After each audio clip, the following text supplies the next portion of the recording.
Welcome to the first episode of My First House.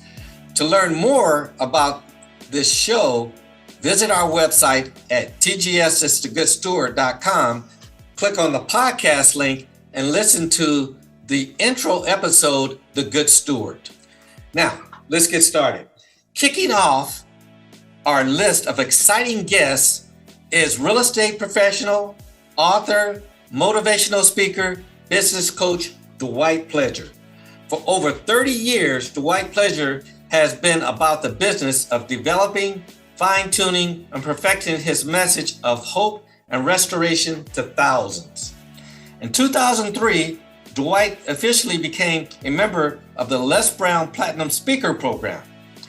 As a protege of Les Brown, Dwight has received personal mentoring and has traveled nationally and internationally, sharing the stage with Les on numerous occasions. For the past 10 years, Dwight has joined forces with Dan Smith and together founded D&D Training and Coaching Solutions. Dwight authored an autobiography titled The Truth About the Big Lie, in which he chronicles a 7-year journey into the world of drug and alcohol addiction. From 1992 to 2015, Dwight served as a co-founder and president of Ray Hope Ministries, a drug and alcohol outreach and restoration ministry. In September of 2022, Dwight will celebrate 45 years in the real estate industry. It's an honor to have as our first guest, Dwight Pledger.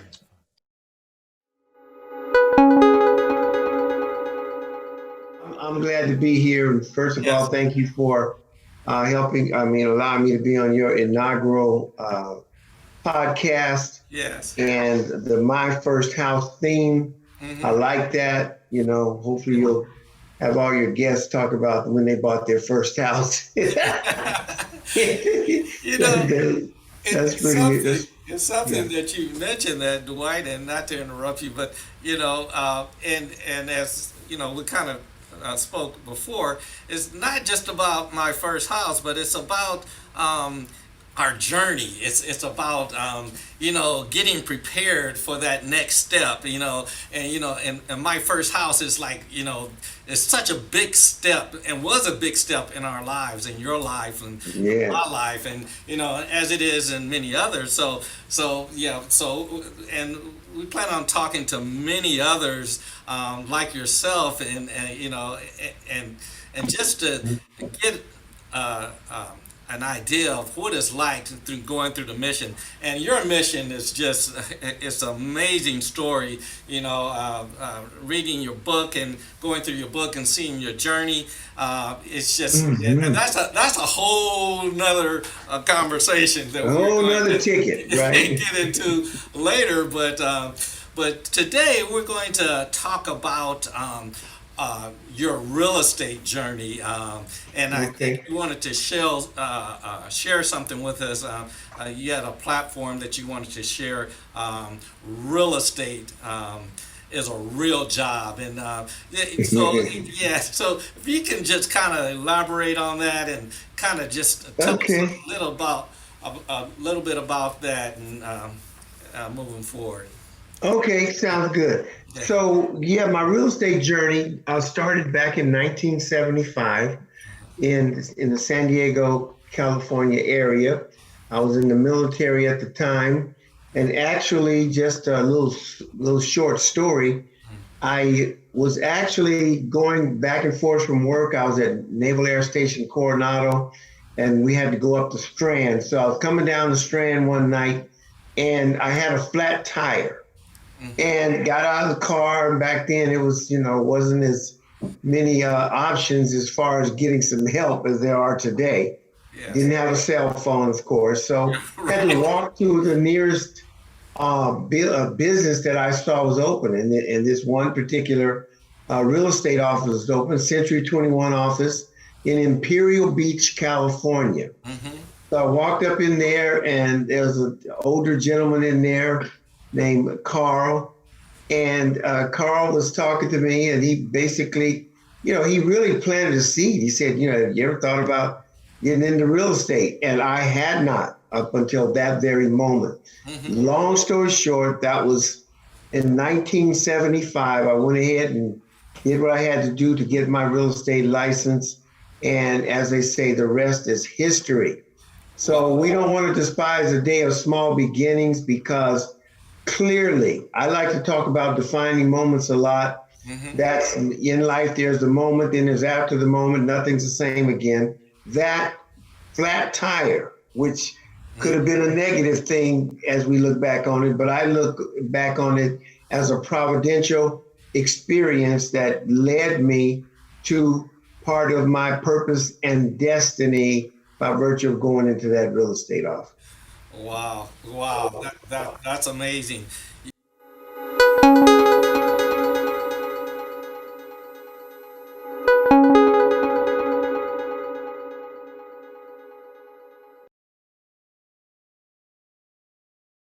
The real estate climate back in the 1970s. Wow, that's going, I graduated from high school in 76. So, what was that like? What was the climate like then? And Back in the 1975 good real estate market, okay, we were doing we were doing beach property and of course a lot of apartments and rental income. So I kind of got in that game along with the single family resident market, and it was really good. We were basically getting clients in properties, and the values are going up so fast that we would basically, flip them up in the next 6 months to a year. And they were doing a lot of, back then, they were doing what's called all inclusive trust deeds, AITDs. And so that was another game that, of course, regulations now have made it so it's really difficult to do it. But back then, back in the old West, as they say, we were able to do that. So I was really moving up the real estate, the socioeconomic ladder really fast. And it wasn't long before I was able to have my own real estate firm in San Diego. I was partnered up with a guy named Johnny Rogers, who had been playing for the San Diego Chargers. He also had won the Heisman Trophy in 1972, came from Montreal Alouettes. And so we were really slip bipping and ego tripping, had a beautiful family in San Diego, wife, two children, big, nice home and everything. I mean, it like the song that really motivated me the most during that time was by McFadden and Whitehead, and the song was "Ain't No Stopping Us Now." We're on the move.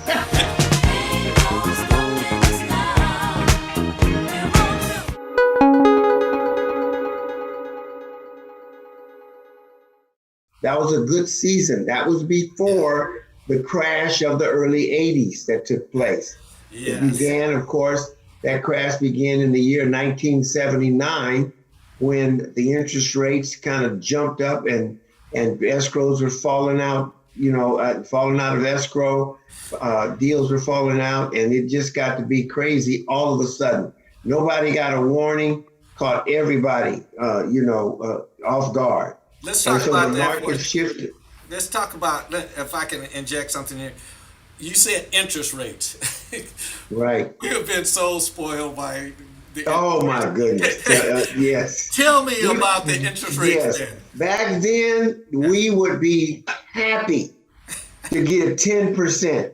Okay. I mean, that would be a good rate. Okay. There was none of this no 9876543. Yes. I mean, these people whining over 5%. Come on. Right. And but back then that was just the way it was. 10% wasn't a bad interest rate in the middle 1970s going into the 80s. And as you know, the interest rates went up to 14 and 15% Yes. in the early 80s. That really took things to a whole nother level. And of course, the market came to pretty much a virtual standstill. Wow, that's that is Yes. that's some history there. Right. It's something for the younger generation to really think about. It's like you were saying, we're talking about interest rates rising. Do we really understand what that is, I guess it's all relative though as to what you can afford. It's like, Yeah. with things, skyrocketing and inflation and the wages aren't keeping up with that. So, uh, so it's still, the affordability still has to be there, and so it's all about how much can someone afford to pay. So anyway, Right. that's Well, here's what we know, Tim. yes. People were buying and selling houses in every from the time 1975 until this present moment. There's Hmm. never been a time when people weren't still, even in the midst of a market that might have been tight for some, Hmm. somebody found some money. And then, like I said, that's when we started to do a lot of creative financing. Yes. And the creative financing helped to put a lot of deals together as well. And so, but people find a way to come up with the money, Yeah. and they were buying properties because there was new home tracks coming in, and people were going in there paying that those exorbitant interest rates, Yeah. and the market was still going. So that was really an interesting time. And then, of course, I took a detour in 1979 when I fell prey to a cocaine addiction. Drugs and cocaine and all that was real heavy around that time. And so in 1979, I I made the fateful mistake of saying yes to something that I should have said no to. Yeah. Took a hit of cocaine, and it changed the course and destiny of my life. And that beautiful picture I just painted Yeah. of success and prosperity, it literally began to shift after that moment of indiscretion. Yeah, you kind of describe that in your book, in the truth about the big lie, and you you really dive in deep into that, man, and just kind of just draw the picture of what you were going through at that particular time, and I like it's like what you were saying. Just to elaborate on that, man, when you're in San Diego, man, you literally had it going on. I mean, I Yes, mean, you had some clientele that we can just right. Well connected, very well connected. There yeah. was a construction uh, company yeah. named Pacific Scene Yeah. Construction Company. They were doing big projects, and Yeah. we were contemplating a creative merger with them. We were a part of a real estate franchise called All Pro Realty. We had one franchise going, and we had an option on four more. So when things were, really moving fast, we were connected with, very well connected in the business community in San Diego. Had a relationship with a African American bank there, Yeah. and it was just beautiful. I mean, credit line up to $50,000. Just sign, and they drop the money like it's hot. So there were a lot of positive things going on, but then they say sometimes don't let your success take you where your character can't keep you. And like I said, in that moment of indiscretion, it changed the whole landscape of everything, literally. Yeah. And it was a spiral downward. And the good news is that I didn't stay in that mindset. Well, I stayed in it longer than I really needed to, because how they say, sin will take you further than you want to go and keep you longer than you want to stay. And I definitely bore out that particular statement. But the good news, Tim, is that in 1986, when I came to myself, I was able to reboot my real estate career. Actually, got my real estate license back after a lot of negative stuff that I had gone through Wow. in my life and with my family and everything. But my wife, we were still married at the end of all this stuff. And then we began to go through what I would just call a miracle restoration. Yes. The How where long was that period, Dwight? How long was that period that you would? the defining moment of indiscretion was in 1979. Yes. Took that hit of crack, took that hit of cocaine, Uh huh. and it took me down a 7 year nightmare. And in 1981, I moved to Northern California in the Bay Area, left my family in Southern California, and was in hot pursuit of this new love called smoking cocaine. Landed on the streets of Oakland, and instead of wearing three-piece and driving a Mercedes and pulling up to a real estate office, I was standing on the street, 98th and A Street in Oakland, standing there with little white rocks in my hand, selling $20 doves. Oh, gee. Yeah, a serious fall from grace, no question about it. And I would just go ahead and epitomize it and say this, is that I talked about the ascent upward, but there was a point kind of in the middle of that 7-year hiatus from reality that I found myself in a crack house, woke up with my head in this nasty 3-inch shag carpet, opened up my eyes, looked around the room, and there were beer cans and other people passed out across the room in this smelly crack house, plumbing not working, electricity off. And I came to terms with how far down I had fallen. I mean, only a few years earlier, really on my way to the top. And here I am now laying in this nasty crack house, pretty much addicted, sick in my body, and the chains of habit. Warren Buffett said the chains of habit are too light to be felt until they're too heavy to be broken. And truer words were never spoken, because there I was laying there under the control and the power of the chains of habit. Yes. In the form of that addiction. Yeah. So that was a kind of the bottom. How they say, they talk about it reaching and hitting the bottom. We're talking about markets. We're talking about real estate market. We're talking about that. But this is you're giving an example of a life, of a downturning of our lives, of our journey, of yes. the depths of the journeys that we go through in life. Yeah.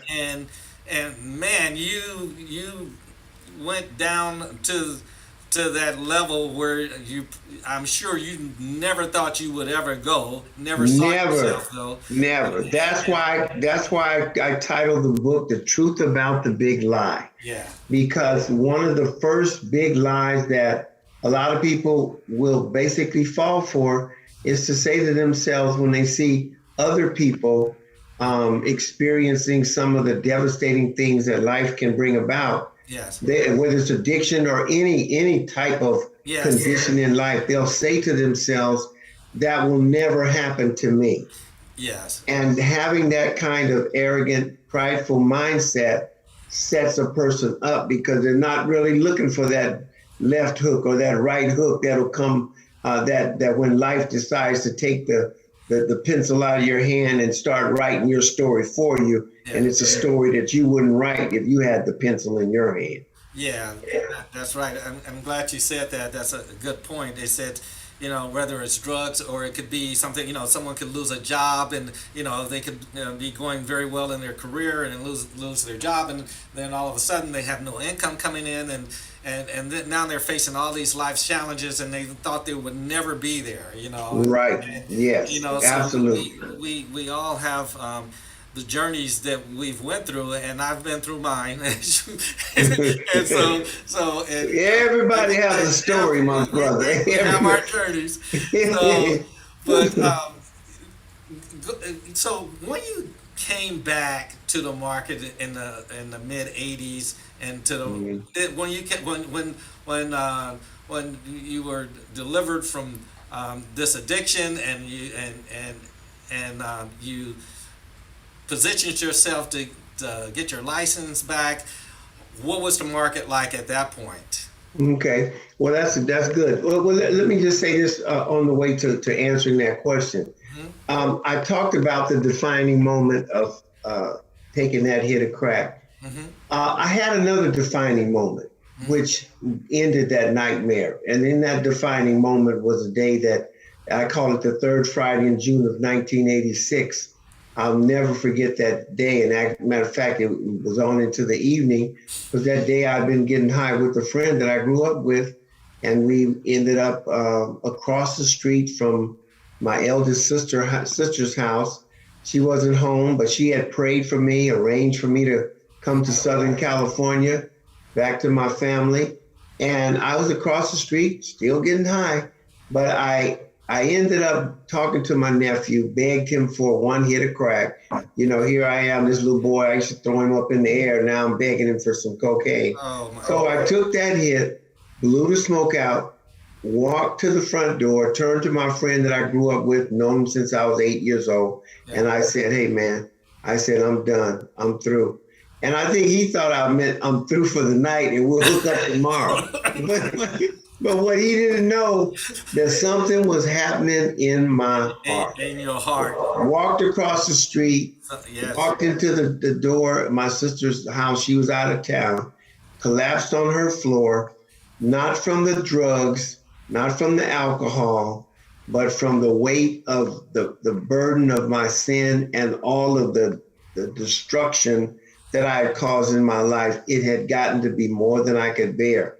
And I collapsed on her floor, but this time it wasn't like when I was on the floor in Oakland and just getting up and trying to find another hit. Right. This time I cried out to the only God that could set me free. Yeah. And I don't remember how long I was there, but Tim, here's what I do know, is that when I got up off of that floor, I had a sense that the chains of habit that I talked about had been broken. Because there's a saying that says when the pain of staying the same becomes greater than the pain of change, then change is possible. Yes. And the pain of staying the same became more than I could bear. And I opted for a lesser pain, which is the pain of change, but no less change. Yes. Pain though. So I got up over there, and from that night until this very moment, sitting here in my home, I never touched drugs again, never took a hit of crack, never smoked any marijuana, none of that other stuff. Yeah. And I was free. Yes. Free then to now answer your question about the real estate market. The real estate market wasn't really a hot or a cold market back in the middle 80s. It was pretty level and consistent market. So when I got my real estate license, I started working for Tarbell Real Estate. Mm-hmm. And no. Was it Tarbell Real Estate in Rialto, California. Uh-huh. And just kind of was on my pathway back up and getting back into the business. And I've been back into the real estate game ever since. Wow. Yes. Wow. I've been to a few offices. After I left Tarbell, went to Great Western. Some of the old veterans remember Great Western Real Estate. I remember Great Western. Yes. I was with them, and then of course I was with Remax for a while, and of course now I'm with Realty Masters in Riverside, California. Yes. Wow. What a journey. Now we were talking about. I was talking to you about real estate being a real job, and you kind of had these bullet points on how you would break that down. Right. So let's touch on that a little bit, and if you can kind of elaborate on real estate being a real job. I mean, we've talked about your journey and the things you went through in life. And what the things that were that came at you throughout your life. All that negative drama. Yeah. Yes. All that character building stuff. Yes, absolutely. Absolutely, brought you into yes. the person that you are today, and you're doing some remarkable things. You have had some remarkable accomplishments since then, and that is just a huge inspiration to those that are struggling, whether it's through drugs or whatever, they're coming into the real estate market or struggling in life in general. So let's talk about real estate first of all, it being a real job. All right. Okay. Yes. Well, one of the things that happened after I kind of got myself together, I got with a brother named Les Brown, who is a very powerful motivational speaker, probably one of the best on the planet right now Yes. in terms of his impact that he's Yes. had on people. So I got under his mentorship in 2004 Yes. and went to his trainings, made a big investment at that time, but I knew that I wanted to learn from the very best. Yeah. And he was the man. Him and Mike Williams went to their trainings and established a friendship with Les, and he and I are good friends until this very day. We talk probably at least once a week, once or twice a week, whenever we decide to call one another. Yes. So I got into that. So I began to I was sharing my story in churches. Then I began to share my story at events that I would go to where he would share the stage with me and other speakers he was mentoring under his Platinum Speaker Program. Back then it was called the Les Brown Speakers Network. Now, what am I getting at? That as I began to go through those, and I was still in real estate, it just occurred to me that I could merge the two in terms of being a blessing to other realtors. In terms of, because realtors, we have a feast or famine industry that we're in. Sometimes when it's hot, but when it's not, it's not. Right. So we need constant motivation. Okay. Yes. They say, motivation wears off. Well, so does a shower, but you still get up every day and take another one, right? So this motivational thing got to me. So I said, you know what? And I began to think about realtors and how people perceive us. Mm-hmm. And many times we hear people tell the joke about when you tell them, you're in real estate, they'll say, well, when are you going to get a real job? Okay. You're right. I heard that for years. Like I said, I go back to 1975. Yes. They're under this, people are under this notion that realtors don't really work for a living, okay? Yes. Like they just kind of show you a house and then, next thing you know, they're getting a big old paycheck and stuff. Yes. There's a lot more to that. So what I thought about was then we're going to flip the script on that. And I developed a motivational piece that has some talking points. And I broke down the real job into an acrostic. In other words, selling real estate. This is the point I want to make to the real estate agents. I'm not talking about, their clients or anything like that. Is when a real estate agent gets the mindset that what I'm involved in is a real job. So guess what I need to treat it like? I need to treat it like a real job. And when I say real job, I mean in terms of the discipline. Because if most realtors, because when you go to your employer, they're going to want you to work the whole 8 hours because they're going to pay you. Oh, yeah, right? Yes. If a realtor got up every day and worked a solid 8 hours on his real estate business, he would be stacking money until the cows come home, okay? Yeah. But the reality is, I don't work 8 hours a day, and a lot of realtors, if you're watching me, the truth is you don't either. In terms of just focusing on that work. On the business, yes. On the business. Yes. So now I'm trying to cause a shift in the mindset of realtors. Selling real estate is a real job. So now I break that acrostic down, and I'm not going to go into all of them today, but I'm just going to let you know the acrostic.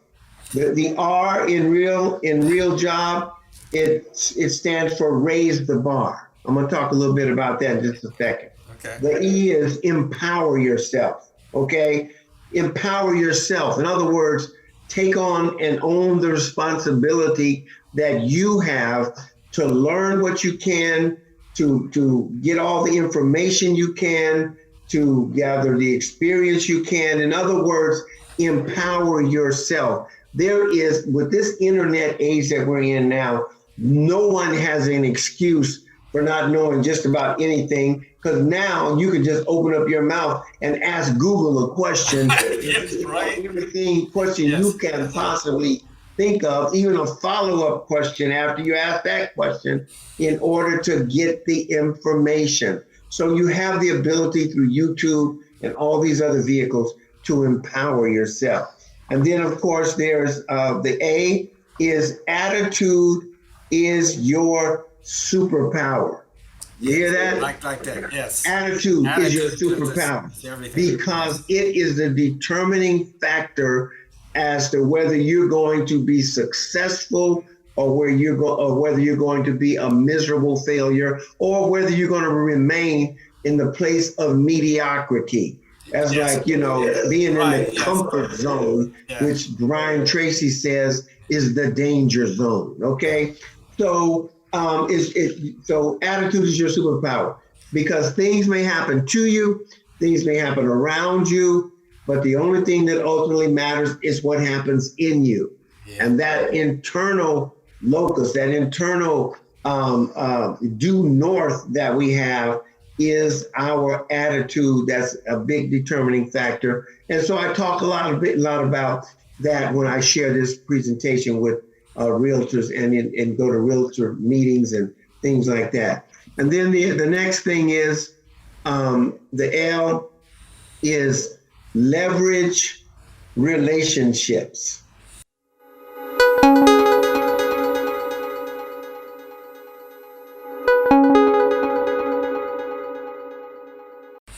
Leverage relationships, and you jump in if you need to, Ken. I'm just kind of going down. Relationships is so valuable. It's priceless. Yes. In other words, it's worth more than physical money. Yes. The relationships that you build and that you listen to this part that you nurture, and even on the that's on the positive side, but sometimes.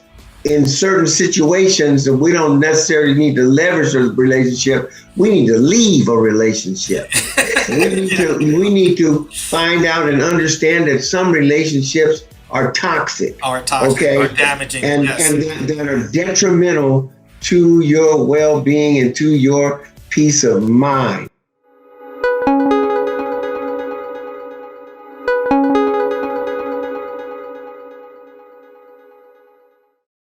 And the next thing is, after leverage relationships, is the word job, J-O-B. And the J stands for something real simplistic, but it's very profound.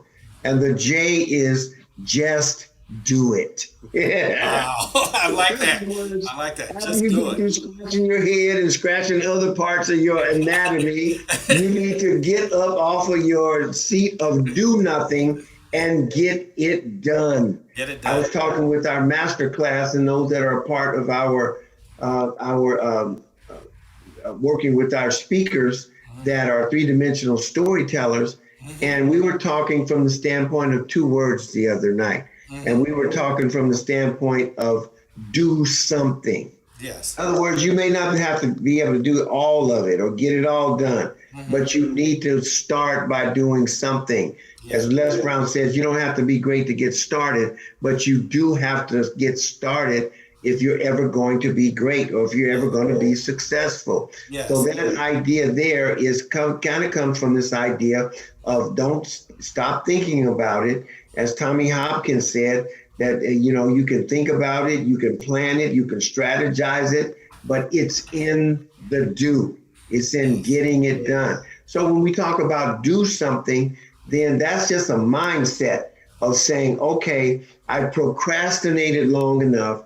And it's not even like I don't know what I need to do, because many of us have all kinds of little projects and little things that we've left and put to the side that were good things when you thought of them. Yes. Good projects that are going to bear some fruit. And for whatever reason, we've set them to the side, or we've procrastinated and it, because of some kind of creative fear of success, we've left that thing undone. And so what we're suggesting with this particular talking point is just do it. In other words, do something. How many of y'all have something that you know you need to do? Yeah. Okay. Absolutely. That's amazing. How coming from someone that has come through as many things as you have come through in the different markets and different life experiences as well. But you've been through the different markets. Now we're in this time today. We're in this time of uncertainty. As interest rates are rising, sales are expected to slow down. But you brought up an interesting statement earlier in the conversation. There's always been real estate sales. There's always there. So it's just adjusting to that climate, adjusting to what's going on in the marketplace. And so you brought out the fact of real estate is a real job. So we have to adjust to those markets. So anyway, we're entrepreneurs. Yes. And with the entrepreneurial spirit, there comes this idea of creativity. Yes. And just, in other words, dealing with life on life's terms, as they say in recovery, but is also in what we're doing, is just taking things as they are and thinking through some things and wondering and coming up with a way of leveraging it. Because the O in job is one day at a time and one deal at a time. Okay. So when we're talking about targeting and zeroing in on something, even in these tough markets, we need to know that, all we have to live basically is today. And so do all you can with what you have from where you are. Okay. And that's the idea of getting all you can do in a day. And then when we talk about a deal, once I close an escrow, now I'll take 2 deals at a time, fine. Right. But most of the time, I usually get a deal and then I get another one, then I get another and another one. So it's the idea of zeroing in and focusing on getting that contract signed, getting it in escrow, and then nowadays we have transaction coordinators, and we basically turn that file over to the transaction coordinator for a lot of us, and that deal literally kind of almost closes itself. Okay, and that's why we take care of our transaction coordinators. I know I take care of mine, and stuff like that. So what am I getting at? But here's what I want to say too, Tim. You just kind of ran right into that next talking point with your question, by the way. Yeah. Good job, my brother. Okay. And so here's the other piece.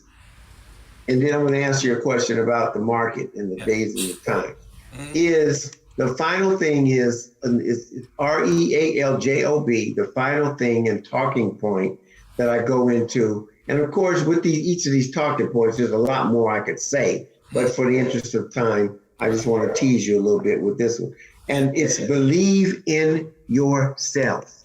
Yes. Okay. It's a poor dog that won't wag its own tail. Right. So at the end of the day, you are your brand. All right. Mm-hmm. And how you go forth is an indication or reflection of the strength of your brand, the strength of your business, the strength of your faith that you have in your ability to help people to navigate through their real estate issues.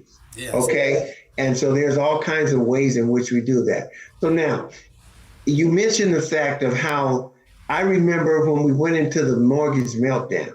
Okay. And everybody was going, whoa, because we got hit hard in the real estate industry. Yes. Where real estate values just plummeted. Okay. And I'm gonna be honest with you. There are a lot of people that did not survive that meltdown. Mm-hmm. They had been in real estate for years, and they just, for whatever reason, I'm not putting nobody down, they basically turned and got themselves a real job. Okay, just kidding. I don't want to negate my point that I made. Okay, but anyway, they found another way to express their entrepreneurial spirit, okay? Right. Or put it on hold for a while in order to go and get maybe a 9-to-5 situation, which is fine. But the interesting thing was is that during that time, Tim, I'll just say blessed. Now, let me just throw it out there like that without this turning into a church service here. Right. But is that I was able to meet, here's where we go back to the relationship thing. I had a client that I've been working with for years. Now, listen to me, any realtors that are listening to me today, is that I have a thing, I picked it up while I was listening to Les Brown talk about something else, but I applied it to my life. In other words, I provide more service than I get paid for. Mm-hmm. And now here's my motto, and I don't know if anybody ever said it, but I am saying it, is provide more service than you get paid for, and you'll have clients for life. Yes. You will never have to look for a client. They will be looking for you because you will have established that kind of a relationship with them based on the fact of you overcompensating and over delivering in the transactions and the relationship that you have with them. So because of that, this client introduced me to a friend of hers. That friend, during this mortgage meltdown, bought about 8 to 10 properties. I think it was about 11 properties. Okay. He bought 11 properties, all cash, no drama, 3,000 square feet or over was his criteria. And I was happy to go out and find all 11 of those houses. And the brother was so nice that even I would get a commission. And every time, or at least for about 8 of those houses, he just gave me an extra $5,000 because he felt that I was really doing him a service, right? So I managed some of those properties. And 1 year later, or less than a year later, he made a decision. He said, I'm not sure if I like, being in the rental business. He says, so Dwight, let's go ahead and liquidate. Let's go ahead and sell the property. All you veteran realtors know I wasn't mad at nobody, okay? I said, okay. I didn't tell him to do it. He said he wanted to do it, put his money back in bonds. Yeah. Fine. Yeah. All of a sudden, for sale signs went up all over the place with my name on them, okay? Yeah. And this is during a time where realtors were sucking air. They a lot of them, like I said, were leaving the industry. Wow. That's such a blessing. That's the whole thing with the Good Steward and with that platform, which that's another platform. But it's all about being a good steward of what we have, of who we are. And what you've done there is abundance giving. So you gave more out as a service of yourself, and it came back to you. It's right. It's the whole reaping and sowing process. It is. Yes. You're absolutely right. So, that's why. Yeah. That's a perfect example of the reaping and sowing process, and I thank you so much for sharing that. But, absolutely. Yeah. Because that's So that was just incredible because. Even after with him, another young lady came up who happened to be, she came up and she decided, she said, asked something about one of the houses I was selling. And then, she ends up buying another 4 or 5 houses. Yeah. And all of these kinds of things were, it's not something I orchestrated on my own. Yes. They were, the idea of being, in other words, we need to be the message that we bring in a lot of areas. And people respond to that. Yes. And being in the right place at the right time and having the right information for people that are interested in finding things out. So it's not like I have some special gift, but I've been doing this a while. Yeah. It wasn't like, it was my first rodeo. Yeah. And after a while, you take your hits and you take your knocks. Yeah. You remember the first part of our conversation today was talking about me spiraling to to the dregs of sin and degradation. Yes. So it ain't like I haven't been through anything. Right. And so now I have an extreme appreciation, and I have a love for God, and I believe he's helping a brother out every now and then. Okay? Yeah. Absolutely. I don't want to preach now, but I will tell you, I got help from high places. Okay, Yeah. so and so I give, and like you said, Tim, I'm a giver, and I don't mind giving and over giving, because not the like that I want to get, but it's out of gratitude, and we are blessed in order to be a blessing. Thank you. So when I can do these types of seminars, selling real estate is a real job, and things like that, and most of the time I did them. I would go into these real estate offices in our network. They weren't paying me. I was going in there, and it was my social contribution to the agents that were trying to improve their real estate careers. Yes. But trust me on this, it has come back to me in manifold different ways. Plus, this is the other blessing. It's a joy just to be able to give it out. Yes. And share with people. And they feel, they feel empowered to say, you know what? I can do all I can with what I have from where I'm at. Because I shared them a story about 𝐒𝐿𝐃𝐈𝐀. And the other thing is this. I know we're probably way over in time, but you can edit it if you want to, But there was one talking point that I was going to share, and it's kind of a little story with it, Tim. I don't know if you got time for it.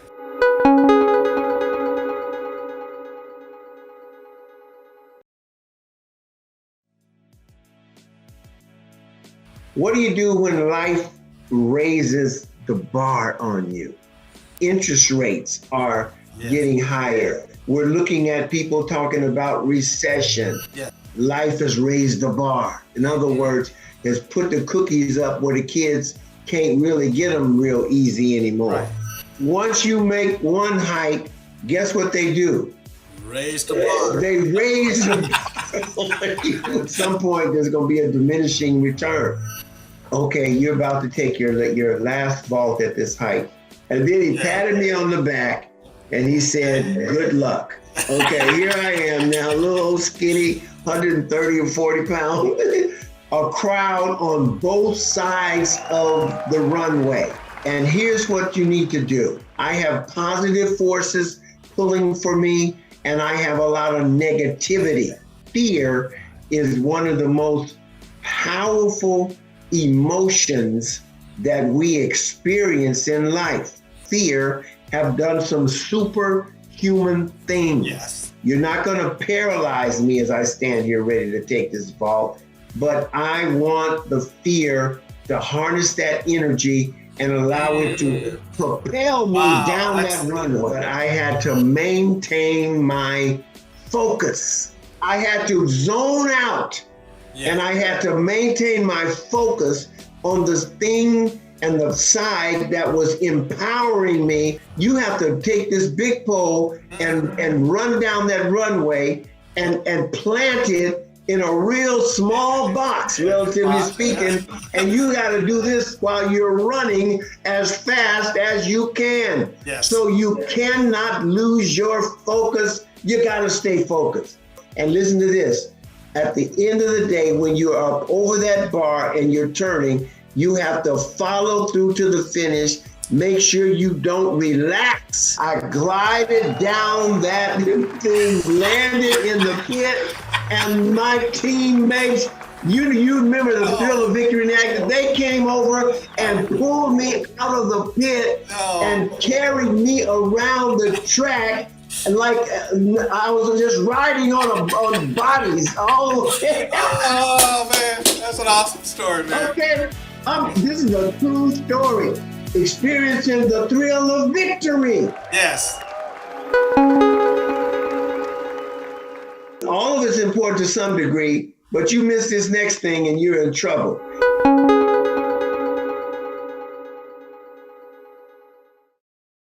the thing that would carry me sometimes was to think back and remember some of the good times of victory that I was able to have. Yeah. Yes. Well, So, Dwight, man, that's just that's an awesome story, and yes, sir. and I'm looking forward to doing another call with you, and because I want to dive deeper into your story, Uh-huh. because that's a motivator, and but. Dwight, as we come to a close here, how can someone get a hold of you? What's the best way to get a hold of you? How can they get a hold of your book? And because Okay. I think it's an awesome book, awesome story. Tell us a little bit about that. How can we get a hold of you? Okay, all right. I'll start at the top with the book. The book is I've reduced it down to $14.95, and you can just go to dwightpledger.com. That's my name, dwightpledger.com. I notice here my email address is there, and go to dwightpledger.com, and you can purchase one of my books. Now, the other thing, as far as a contact for me, this email address that we see here on the screen, Yes. and it'll be on the screen the day of this broadcast. This email address, you can go ahead and email me and just put in the subject line, selling real estate is a real job. Yes, that's Dwight Just Pledger put at real job in the subject line, Yes. so I'll know it's you. Yes. And then we can contact one another. Or I'm on Facebook under my name, Dwight Pledger. Just Yes. inbox me. I'm not hard to get a hold to out here, especially in the Southern California area. Yes. And I would love to talk with you. If you have a real estate office and you want me to come in and do an office meeting or something to try to empower your agents to get them out there to sell more, to list and sell more properties, Yeah. I'll be glad to be a part of something like that. That's great.